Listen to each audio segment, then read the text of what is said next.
తులారాశి వారికి మార్చ్ నెలలో 2019 ఏ విధంగా ఉండబోతోందనే విషయాన్ని మనం తెలుసుకుందాం. ముఖ్యంగా తులారాశి వారికి ఈ నెల మొత్తం కూడా ప్రయాణాల్లో జాగ్రత్తగా ఉండవలసిన అవసరం ఎంతైనా ఉందని చెప్పుకోవచ్చు. అంటే మనం ప్రయాణిస్తున్నప్పుడు ఏదైనా చిన్న చిన్న తప్పులు కూడా పెద్ద పెద్దగా మారే అవకాశాలు ఎక్కువగా కనిపిస్తున్నాయి. అందుకనే ప్రయాణాలు చేస్తున్నప్పుడు మాత్రం తులారాశి వారు 1కి 2 సార్లు ఆలోచించి అతి జాగ్రత్తగా వెళ్ళటం చాలా మంచిది.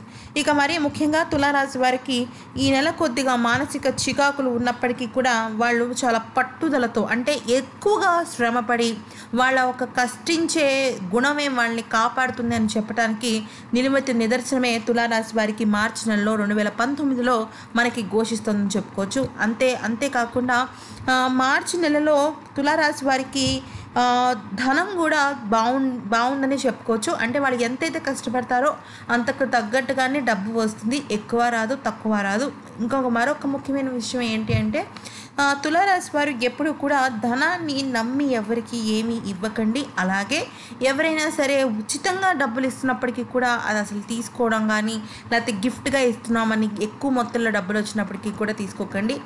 మోసపోయే అవకాశాలు ఎక్కువగా కనిపిస్తున్నాయి. మరి ఈ మాసంలో వీరకున్న చిన్న చిన్న దోషాలు పోవాలి అంటే ఏం చేయాలి అంటే పరమేశ్వరుడికి వీలున్నంత వరకు 11 దీపాలు పెట్టండి. అంటే గుడికి వెళ్ళి పరమేశ్వరుడి గుడికి వెళ్ళి ప్రమిదల్లో ఒక్కొక్క ప్రమిదలో 2 ఒత్తులు పెట్టి అలా 11 ప్రమిదల్ని పెట్టి 11 దీపాలు పెడితే వాళ్ళకి ఈ మాసంలో ఉన్న దోషాలన్నీ పోతాయి.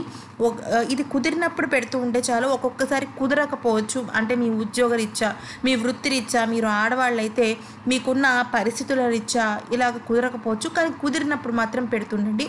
ముఖ్యంగా సోమవారాలు అయితే అసలు మర్చిపోవద్దు. మాస శివరాత్రి రోజును కూడా పెట్టడం చాలా మంచిది.